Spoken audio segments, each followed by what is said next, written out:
சர்க்கரை நோய் எதனால வருது தெரியுமா? ஜெனிட்டிக், அதாவது பரம்பரை வழியா வரக்கூடிய நோயாவும் இதுக்கு நான் ஒரு 5 டிப்ஸ் சொல்றேன், கேட்டுக்கோங்க. டைமுக்கு சாப்பிடணும். முக்கியமா பிரேக்ஃபாஸ்ட் ஸ்கிப் பண்ணவே கூடாது. லேட் நைட் சாப்பிட்றத கண்டிப்பா அவாய்ட் பண்ணுங்க. டிப்ஸ் நம்பர் 2, பிரிச்சு சாப்பிடுங்க.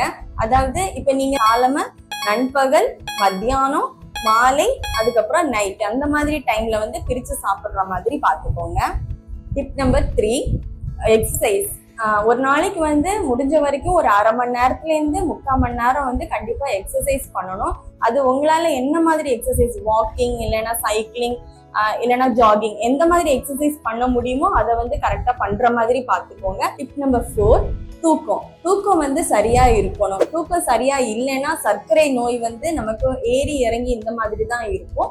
அதனால நீங்க முடிஞ்ச வரைக்கும் ஒரு நாளைக்கு 7ல இருந்து 8 மணி நேரம் வரைக்கும் கண்டிப்பா நல்ல தூக்கம் இருக்கிறது ரொம்ப அவசியம். Tip number 5, regular checkup. அதாவது உங்களுக்கு இப்போ சர்க்கரை நோய் இருக்குன்னு தெரிஞ்சதுமே நீங்க கரெக்டா மாசம் சரியான மருத்துவரை அணுகி கரெக்டான ட்ரீட்மெண்ட் பண்றதும் அதோட ஃபாலோ அப் கரெக்டா இருக்கிற மாதிரி பார்த்துக்கோங்க. இந்த மாதிரி டயட் அட்வைஸ்க்கு எல்லா சனிக்கிழமையும் காலை 10 மணிலேருந்து 1 மணி வரைக்கும் நம்ம நிவ்யா மருத்துவமனையில ஆலோசனை பெற்றுக்கொள்ளலாம்.